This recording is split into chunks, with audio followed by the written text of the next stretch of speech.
تو ابراہیم فرمانے لگے افتعبدون من دون اللہ ما لا ينفعکم شیئا ولا یضرکم، کیا تم ان کی بندگی کرتے ہو جو ذرہ برابر نہ نفع دے سکتے ہیں نہ نقصان دور کر سکتے ہیں؟ اف لکم، تباہی ہے تمہارے لیے. افلا تعقلون، کیا عقل نہیں ہے تمہارے اندر؟ اتنی بھی سمجھ نہیں رکھتے ہو؟ اور جب آدمی دلائل سے عاجز آ جاتا ہے نا تو لڑائی پر تل آتا ہے. یہ انسان کی فطرت ہے. دلائل سے تو عاجز آ گئے. ظاہر ہے نبی ابراہیم نبی ہے، نبی کے دلائل کتنے ٹھوس اور مضبوط ہوتے ہیں. تو کہنے لگے حرقوہ وانصروا آلہتکم ان کنتم فاعلین، چلو جلا دو ابراہیم کو اور اپنے معبودوں کی مدد کرو جن کی بندگی اس لیے کرتے تھے کہ وہ ہماری مدد کریں، اور آج ہم سب مل کے اپنے معبودوں کی مدد کریں. یہ کون سے روے تمہارے؟ اللہ اکبر اللہ اکبر. ابراہیم علیہ السلام کے لیے ایک بڑی آگ روشن کی گئی. آگ میں جلانے کے لیے ابراہیم علیہ السلام لکڑیاں جمع کی. پورا ملک اکٹھا ہے اور سرکاری طور پر ابراہیم علیہ السلام کو آگ میں جلانے کا منصوبہ بنایا جا رہا ہے. جب اتنی بڑی آگ روشن ہو گئی، اوپر سے پرندے بھی جھلس کے گر جاتے، اب اس آگ میں پھینکے تو کیسے پھینکے؟ قریب جانے سے رہے. ابراہیم کو کہتے ہیں چل ابراہیم چھلانگ لگا تو خود ہی. ابراہیم علیہ السلام نے کہا میں کیوں چھلانگ لگاؤں، ڈالنا تم نے تو ڈالو. اب آپس میں سر جوڑ کے بیٹھے کیسے ڈالیں. اس شیطان ادھر آیا. یہ شیطان ہمیشہ آدمی کو باطل کے دلائل سجاتا ہے، باطل کی رہنمائی کرتا ہے. شیطان نے ایک منجنیق بنوائی، توپ کی طرح کا ایک ہتھیار تھا زمانہ قدیم کا، جس میں بھاری بھرکم پتھر ڈال کر قلعوں کو مارا کرتے تھے اور قلعے ٹوٹ جایا کرتے تھے. وہ منجنیق بنوائی شیطان نے کہ یہ بناؤ اور اس میں ابراہیم کو ڈالو اور پیچھے سے دھکا دو تو چلا جائے گا. ابراہیم علیہ السلام کو اس منجنیق میں رکھا گیا، اور جب منجنیق کو چالو کیا گیا تو ابراہیم علیہ السلام نکلے اور پھینکے جا رہے ہیں آگ کی طرف، اور جبریل علیہ السلام اوپر سے آ گئے. ابراہیم کوئی مدد؟ اللہ اکبر اللہ اکبر. تو ابراہیم علیہ السلام نے پوچھا اللہ نے بھیجا ہے؟ نہیں بھیجا تو نہیں ہے، اجازت لے کے آیا ہوں، میں اجازت لے کے آیا ہوں. یہ نہیں کہا جاؤ ابراہیم کی مدد کرو. تو ابراہیم علیہ السلام نے ارشاد فرمایا اما الیک فلا و اما الی اللہ فنعم، ہاں میں مدد کا محتاج تو ہوں لیکن تیری مدد نہیں، اللہ کی مدد چاہیے. یہ نبیوں کا ایمان ہے، یہ ایمان مطلوب ہے. تو پھر اللہ پاک نے براہ راست آگ سے آگ کو خطاب فرمایا یا نارو کونی بردن و سلامن علی ابراہیم، اے آگ ٹھنڈی ہو جا ابراہیم پر اور سلامتی والی ہو جا. اب یہاں مدد کے کئی صورتیں ہو سکتی تھی. ایک یہ کہ جبریل اٹھاتے اور آگے پھینک دیتے آگ سے ادھر پار، نہیں. دوسری یہ بھی صورت ہو سکتی تھی اللہ ہوا چلاتا آگ بجھ جاتی، پانی برساتا آگ بجھ جاتی. کوئی سبب اللہ نے استعمال نہیں کیا. چونکہ ابراہیم نے سارے اسباب سے منہ موڑ لیا، ایک اللہ کی طرف رجوع ہے. اللہ پاک نے پھر براہ راست آگ کو خطاب کر کے کہا اے آگ ابراہیم پر سلامتی والی اور ٹھنڈی ہو جا. اور سلامتی والی، اگر سلامتی کا لفظ نہ کہتے تو اتنی ٹھنڈی ہو جاتی کہ رہنا مشکل. جسم پر سے ساری رسیاں جل گئیں جو جکڑے ہوئے تھے، اور ابراہیم علیہ السلام کا ایک بال بھی نہ جلا. پھر کہنے لگے کہ واہ ابراہیم کیا ہی تیرا رب ہے، واہ ابراہیم کیا ہی رب. اللہ اکبر اللہ اکبر. تو حضرت نوح علیہ السلام کا تذکرہ کیا، انہوں نے بھی مشکل کو اللہ کو پکارا ہے اور اللہ نے ان کو مشکل سے نکالا. داؤد علیہ السلام، سلیمان علیہ السلام، باپ بیٹا دونوں، انہوں نے بھی اللہ کو پکارا، اللہ پاک نے ان کی مدد فرمائی. وہ ایوب کو دیکھو، ایوب نے بھی اللہ کو پکارا، بیماری آ گئی اور اس قدر بیمار ہو گئے کہ زندگی مشکل ہو گئی. بس اتنا لفظ زبان پر آیا رب انی مسنی الضر وانت ارحم الراحمین، اے اللہ مجھے تکلیف پہنچی ہے اور تو بڑا رحم کرنے والا ہے. 18 سال کا زمانہ بیماری میں گزارا، بڑی تنگی میں اور مشکل میں وقت گزارا، لیکن زبان پر بے صبری کا کوئی کلمہ نہیں آیا. قرآن کہتا ہے وجدناہ صابرا، ہم نے ان کو صابر پایا. اللہ جس کو کہہ رہا ہے کہ ہم نے اسے صابر پایا. نعم العبد انہ اواب، کیا ہی خوبصورت انسان تھے ایوب. تو یہ قصے کیوں سنائے ہیں؟ اس لیے کہ تمہیں بھی صبر کی تلقین کی جا رہی ہے. وَظَنُّونِ إِذْ ذَهَبَ مُغَاضِبًا، یونس کا تذکرہ بھی سن لو. جب اپنی قوم سے ناراض ہو کے چلے اور کشتی میں سوار ہوئے، فَظَنَّ أَن لَّن نَّقْدِرَ عَلَيْهِ، اور ان کا یہ خیال تھا کہ ہم ان پر کسی قسم کی تنگی نہیں کریں گے. فَنَادَىٰ فِي الظُّلُمَاتِ، اور مچھلی نے ان کو لقمہ بنا لیا. فَالْتَقَمَهُ الْحُوتُ وَهُوَ مُلِيمٌ، فَالْتَقَمَهُ الْحُوتُ وَهُوَ مُلِيمٌ. کشتی ہچکولے کھا رہی ہے. ملاح نے کہا کہ کوئی شخص اپنے آقا سے بھاگ کے آیا ہے. یونس علیہ السلام سمجھ گئے کہ یہ میرا معاملہ ہے، یہ میرے لیے ایسا ہو رہا ہے. خود ہی چھلانگ لگا دی سمندر میں. فَالْتَقَمَهُ الْحُوتُ وَهُوَ مُلِيمٌ، لقمہ بنا لیا مچھلی نے.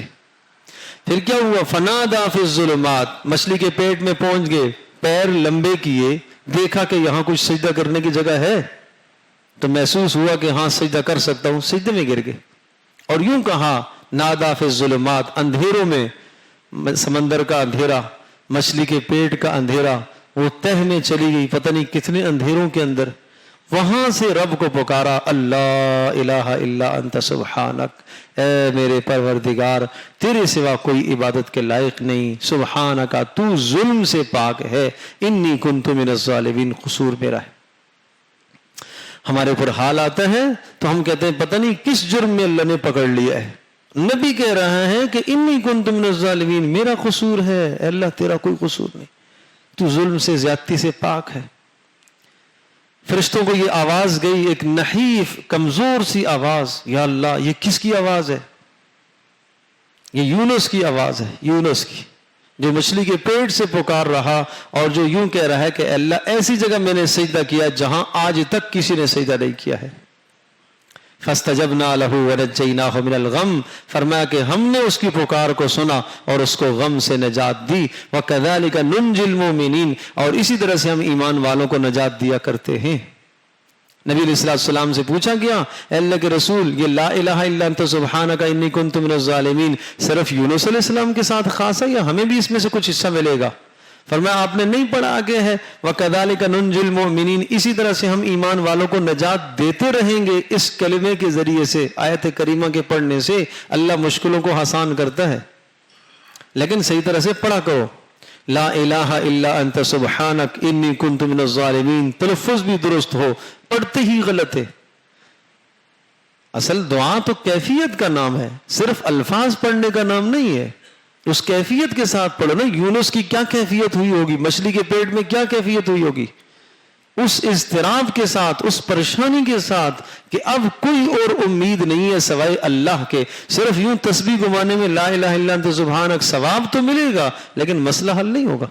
ایک ہے ثواب کا حاصل ہونا اور ایک ہے مسائل اور مشکلات کا حل ہونا. اور حل مشکلات اس وقت ہوگی کہ جب صرف انسان اللہ کی طرف رجوع کرے، سب مخلوق سے کٹ جائے. زکریا علیہ السلام کا تذکرہ، حضرت مریم کا تذکرہ کہ چلو یہ تو مرد تھے، مریم کا تذکرہ سن لو کہ اس نے کس طرح سے اپنے رب کو راضی کیا، کس طرح سے اللہ کی بندگی کی. ان ھذہ امتکم امۃ واحدہ، یہ سب کے سب ایک دین پر قائم تھے، اللہ کی وحدانیت کے سب معترف تھے.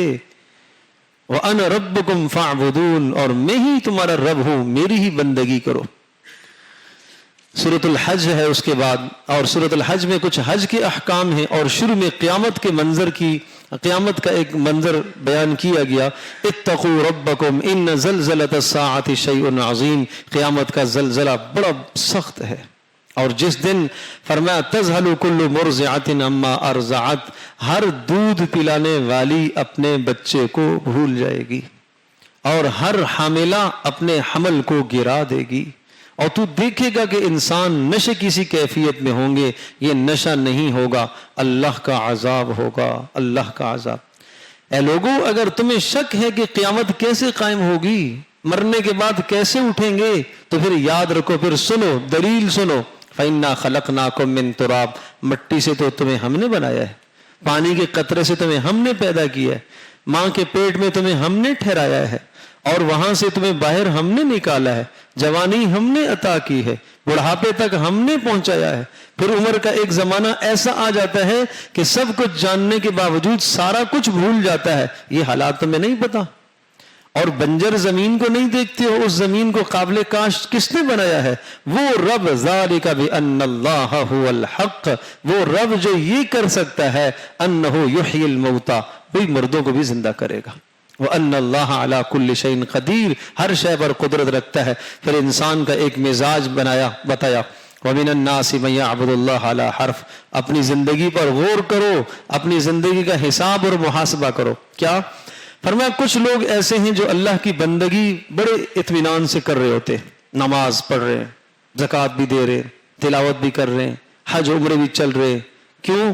تجارت بھی ہے ساتھ ساتھ، کاروبار بھی ٹھیک ہے، صحت بھی اللہ نے دی ہے، دنیا کی نعمتیں بھی ہیں، تو نماز بھی پڑھ رہے، شکر بھی کر رہے۔ لیکن فرمایا فَإِنْ أَصَابَهُ خَيْرٌ اطْمَأَنَّ بِهِ، اگر رزق کی فراوانی ہوتی رہتی ہے، صحت اچھی ہے، ہر چیز کی کثرت ہے، تو خوشی سے لگا ہوا ہے، عبادت کر رہا ہے۔ وَإِنْ أَصَابَتْهُ فِتْنَةٌ، اگر ذرا سی اللہ کی طرف سے کوئی دوسری کیفیت آ جاتی ہے، رزق کی تنگی، بیماری، پریشانی، انقلب علی وجہہ، ساری بندگی چھوڑ دیتا ہے، کہنے لگتا ہے۔ کتنے لوگوں کی زبانوں پر آتا ہے، ارے میں نماز بھی پڑھتا ہوں پھر بھی بیمار ہوں، نماز بھی پڑھتا ہوں پھر بھی رزق کی فراوانی نہیں ہے، میں 5 وقت کا نمازی ہوں، میں تہجد گزار بھی ہوں جی۔ تو تہجد گزار ہونے کا مطلب اور نمازی ہونے کا مطلب یہ تو نہیں ہے کہ دنیا میں کوئی مصیبت تمہارے اوپر نہ آئے۔ دنیا میں تو مصائب آئیں گے تمہارے درجات بلند کرنے کے لیے۔ آپ علیہ السلام سے پوچھا کہ اللہ کے رسول سب سے زیادہ مصیبتیں کس پر آتی ہیں؟ کہا انبیاء پر۔ تو کیا انبیاء علیہ السلام کی نمازیں نہیں تھی؟ کوئی اعمال ان کے نہیں تھے؟ اللہ کے رسول اس کے بعد کس پر آئیں گے؟ ہاں علماء پر۔ اس کے بعد کس پر؟ جو علماء کے زیادہ قریب ہوں گے۔ تو یہ تو مصائب دنیا کی خاصیت ہے۔ فرمایا اتنے مصائب آئیں گے اہل علم پر، علماء پر، صلحاء پر، نیک لوگوں پر، اتنے مصائب آئیں گے، قیامت کے دن جب ان کے سامنے ان کو ان مصائب پر اجر دیا جائے گا تو اس وقت تمنا کریں گے ہائے کاش دنیا میں ہمارے جسموں کو قینچیوں سے چیر دیا جاتا۔ یہ تو مصائب تو انسان کے لیے بہتر ہے، آدمی کے گناہ معاف ہوتے ہیں۔ حدیث پاک میں آتا ہے اللہ پاک ایک انسان کا مقام طے کر لیتا ہے کہ اس کو فلاں مقام تک پہنچنا ہے، لیکن نیک اعمال کے ساتھ پہنچنا ہے۔ جب نیک اعمال نہیں کرتا تو اللہ پاک اس کو مصیبت میں مبتلا کر دیتا ہے، اس مصیبت کے ذریعے سے اس کے درجے کو بلند کرتا ہے۔ اللہ تو کریم ہے، اللہ تو مہربان ہے۔ تو ہر حال میں اللہ کا شکر ادا کرو، ہر حال میں اللہ کی بندگی کرو۔ فرمایا جس کا یہ تصور ہو کہ اگر ہر طرف سے فراوانی ہے تو عبادت میں لگا ہوا ہے، مشکل آ گئی تو عبادت چھوڑ دی، خسر الدنیا والآخرہ، یہ تو دنیا اور آخرت خسارے میں کر بیٹھا ہے۔ یہ بڑی خسارے والی بات ہے۔ یدعو من دون اللہ ما لا یضرہ وما لا ینفعہ، جب مصیبت اور مشکل آتی ہے تو پھر کسی اور کے پاس بھاگتا ہے، امید اللہ سے چھوڑ کر کہیں اور لگاتا ہے، یہ تو صاف کھلی گمراہی ہے۔ اللہ اکبر۔ اس کے بعد حج کے کچھ مسائل ذکر فرمائے، حج کے احکام ذکر کرنے کے بعد اور پھر گزشتہ قوموں کے کچھ حالات سنائے کہ کتنی قوموں کھنڈرات میں بدل دی ہم نے، بستیوں کی بستیاں کھنڈرات میں بدل گئی ہیں۔ ان تمام سے تمہیں عبرت حاصل کرو، یہ اللہ کی قدرت کی نشانیوں کو سمجھو، اور اللہ تبارک تعالیٰ قادر مطلق ہے کہ اگر اللہ تبارک تعالیٰ تمہیں ہلاک کر کے دوسری قوم کو لائے تو اللہ قادر مطلق ہے۔ پھر آسمان و زمین، اور پھر فرمایا کہ تمہارے لیے اللہ نے زمین میں کتنی چیزیں تمہارے کام میں لگا دی ہیں۔ سمندروں کے اندر بڑے بڑے جہاز جو ہے وہ تم سامان ایک شہر سے دوسرے شہر، ایک ملک سے دوسرے ملک میں منتقل کرتے ہو، یہ سب اللہ کی قدرت کی نشانیاں ہیں کہ اللہ پاک حفیظ ہے، حفاظت کر رہا ہے۔ اور آخر میں فرمایا یا ایھا الناس ضرب مثل فاستمعوا له، ایک مثال سمجھو کہ جن کو تم اللہ کے سوا پکارتے ہو انہوں نے ایک مکھی بھی نہیں پیدا کی ہے۔ کیا پیدا کیا انہوں نے؟ کس کے در پہ تم جاتے ہو اللہ کے چھوڑ کر؟ اور اگر وَلَوِ اجْتَمَعُوا لَهُ، سارے مل کر جمع ہو جائیں جب بھی نہیں پیدا کر سکتے، اور اگر مکھی ان سے کوئی چیز چرا کر لے جائے وہ چھڑا نہیں سکتے، اتنے تو کمزور ہے۔ ما قدر اللہ حق قدری، اللہ کو تم نے سمجھا نہیں ہے جیسے سمجھنے کا حق تھا۔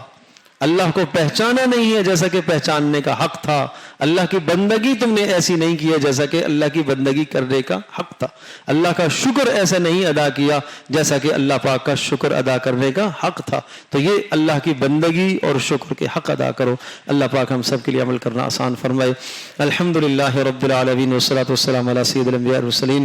اللہم ارحمنا بالقرآن العظیم واجعل لنا اماما ونورا وہدا ورحمہ۔ اللہم ذکرنا منہ ما نسینا وعلمنا منہ ما جہلنا وارزقنا تلاوتہ آناء اللیل واطراف النہار واجعل لنا حجتا یا رب العالمین۔ اے اللہ ہم سب کو اپنا قرب نصیب فرما، اے اللہ اپنی محبت نصیب فرما، اے اللہ اپنا تعلق نصیب فرما، اے ارحم الراحمین۔ اللہ ہر مشکل میں اپنی طرف رجوع کرنے کی توفیق نصیب فرما۔ اللہ نعمتیں جب ہوں اللہ اپنی ذات عالی کا شکر ادا کرنے کی توفیق نصیب فرما۔ اے اللہ غیروں کے سامنے ہاتھ پھیلانے سے تو ہماری حفاظت فرما۔ اے ارحم الراحمین ہماری پریشانیوں اور مشکلات دور فرما۔ اے اللہ تنگیاں دور فرما۔ اے اللہ ہمارے بیماروں کو شفا نصیب فرما۔ اے اللہ جو ہمارے دنیا سے رخصت ہو گئے اے اللہ ان کی بخشش اور مغفرت فرما۔ اے اللہ ان کے درجات کو بلند فرما۔ اے اللہ ہماری والدہ محترمہ اور جتنے احباب یہاں موجود ہیں ان کے عزیزوں کو اے اللہ سب کے گناہوں کو معاف فرما۔ اے اللہ سب کے درجات کو بلند فرما۔ اے اللہ سب کی قبور کو منور فرما۔ اے اللہ سب کی قبور کو جنت کے باغوں میں سے باغ بنا۔ اے ارحم الراحمین ہم سب کا خاتمہ بھی ایمان پر فرما۔